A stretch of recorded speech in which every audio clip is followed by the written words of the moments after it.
नमस्कार, मैं हूं Sudhanshu Shekhar. Current affairs news bulletin के इस एपिसोड में आप सबका बहुत बहुत स्वागत करता हूं। आज के इस वीडियो में हम लोग राष्ट्रीय और अंतर्राष्ट्रीय समाचारों के कुछ महत्वपूर्ण अपडेट्स के बारे में जानेंगे। समाचारों की विभिन्न कड़ियों में से हम लोगों ने कुछ चुनिंदा समाचारों को यहाँ पर एकत्रित किया है जो परीक्षा के दृष्टिकोण से बहुत ही ज़्यादा महत्वपूर्ण है। तो आज का हमारा पहला समाचार है, भारतीय तटरक्षक बल ने अपना 47वां स्थापना दिवस मनाया। भारतीय तटरक्षक बल इंडियन कोस्ट गार्ड 1 फरवरी 2022 को अपना 47वां स्थापना दिवस मनाया। दुनिया के चौथे सबसे बड़े तटरक्षक बल के रूप में भारतीय तटरक्षक बल ने भारतीय तटों को सुरक्षित रखने और भारत के समुद्री क्षेत्रों में नियमों को लागू करने में महत्वपूर्ण भूमिका निभाई है। आईसीजी इंडियन कोस्ट गार्ड को औपचारिक रूप से 1 फरवरी 1977 को भारत की संसद के तटरक्षक अधिनियम 1978 द्वारा स्थापित किया गया था। यह रक्षा मंत्रालय के तहत काम करता है। अगला समाचार है, भारतीय सेना ने उत्तर बंगाल में सैन्य अभ्यास त्रिशाकरी प्रहार किया। 21 जनवरी से 31 जनवरी 2023 तक उत्तर बंगाल में एक संयुक्त प्रशिक्षण अभ्यास जिसका नाम है अभ्यास त्रिशाकरी प्रहार आयोजित किया गया था। अभ्यास का उद्देश्य एक नेटवर्क एकीकृत वातावरण में नवीनतम हथियार और उपकरणों का उपयोग करके सुरक्षा बलों की युद्ध तैयारियों का अभ्यास करना था, जिसमें शामिल थे सेना, भारतीय वायुसेना और सीएपीएफ के सभी हथियार और सेवाएं। अभ्यास का समापन 31 जनवरी 2023 को तीस्ता फील्ड फायरिंग रेंज में एकीकृत अग्निशक्ति अभ्यास के साथ हुआ। समाचार के कड़ियों में अगली कड़ी है बिजनेस से, जिसमें जीनस पावर को 2,850 करोड़ रुपये से अधिक का ऑर्डर मिला। जीनस पावर इंफ्रास्ट्रक्चर लिमिटेड और इसकी 100% सहायक company high print metering solutions private limited को उन्नत मीटरिंग इंफ्रास्ट्रक्चर सर्विस प्रोवाइडर की नियुक्ति के लिए 2,855.96 करोड़ रुपये का लेटर ऑफ अवार्ड LOA प्राप्त हुआ है। समाचार के अगली कड़ी में हम लोग अर्थव्यवस्था के बारे में बातें करेंगे। केंद्रीय बजट 2023। केंद्रीय बजट 2023 वित्त मंत्री निर्मला सीतारमन द्वारा प्रस्तुत किया गया। वित्त मंत्री निर्मला सीतारमन 1 फरवरी 2023 को लोकसभा में वित्तीय वर्ष 2023-24 का केंद्रीय बजट पेश की है। बता दें कि वित्त मंत्री निर्मला सीतारमन स्वतंत्र भारत में लगातार 5 बार बजट पेश करने वाली छठी वित्त मंत्री हैं। यह मोदी सरकार के दूसरे कार्यकाल का आखिरी पूर्ण बजट था। ऐसे में निर्मला सीतारमन ने टैक्स कटौती समेत तमाम बड़े ऐलान किए। अब 7 लाख रुपये तक की सालाना आय पर कोई टैक्स नहीं लगेगा। बजट में हेल्थ बजट 2023 के बारे में हम लोग जानेंगे। 2047 तक एनीमिया उन्मूलन का लक्ष्य।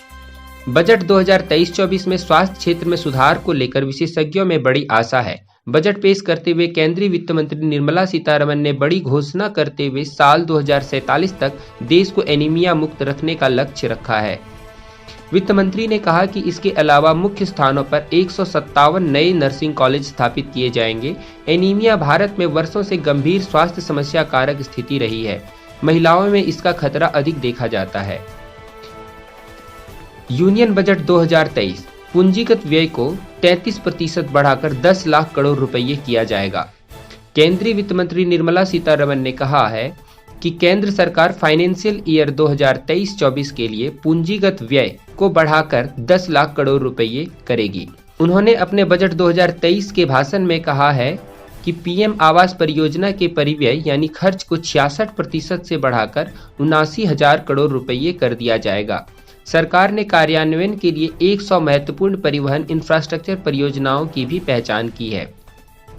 यूनियन बजट 2023 रेलवे को मिला 2.40 लाख करोड़ रुपए का पूंजी परिव्यय।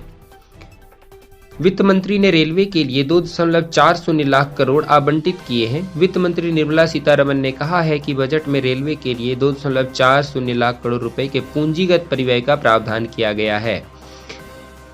यूनियन बजट 2023 जनवरी महीने में 1.56 लाख करोड़ रुपए की जीएसटी वसूली गई।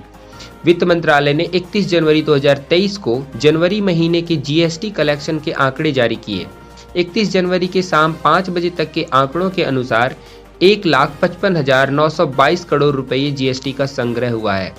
इसमें सीजीएसटी के रूप में 28,963 करोड़ रुपये और SGST के रूप में 36,730 करोड़ रुपये और IGST के रूप में 79,599 करोड़ रुपये का कलेक्शन किया गया। IGST की राशि में 37,118 करोड़ रुपये वस्तुओं के आयात पर लगने वाले कर के रूप में वसूला गया। अगला समाचार है, यूपी सरकार ने समग्र शिक्षा अभियान मिशन शुरू किया। उत्तर प्रदेश सरकार ने वंचित वर्ग की लड़कियों को सशक्त बनाने के लिए एक अभियान शुरू किया है। समग्र शिक्षा अभियान उत्तर प्रदेश में 746 कस्तूरबा गांधी आवासीय बालिका विद्यालयों में लड़कियों की सुरक्षा के तहत आरोहिणी पहल प्रशिक्षण कार्यक्रम के तहत काम करेगा। विशाखापत्तनम आंध्र प्रदेश की नई राजधानी होगी, CM जगन रेड्डी। आंध्र प्रदेश की नई राजधानी विशाखापत्तनम होगी। मुख्यमंत्री जगन रेड्डी ने नई राजधानी के नाम की घोषणा कर दी है। आंध्र प्रदेश के मुख्यमंत्री YS जगन मोहन रेड्डी ने इस बारे में जानकारी देते हुए बताया कि राज्य की राजधानी को विशाखापत्तनम स्थानांतरित कर दिया जाएगा। मुख्यमंत्री रेड्डी ने कहा कि वह अपना कार्यालय विशाखापत्तनम में स्थानांतरित करेंगे। 23 अप्रैल 2015 को आंध्र सरकार ने अमरावती को अपनी राजधानी घोषित किया था। फिर 2020 में राज्य ने 3 राजधानी शहर बनाने की योजना बनाई, जिसमें अमरावती, विशाखापत्तनम और कुर्नूल शामिल थे। आज का हमारा आखिरी समाचार है, विश्व अंतरधार्मिक सद्भाव सप्ताह 1 से 7 फरवरी।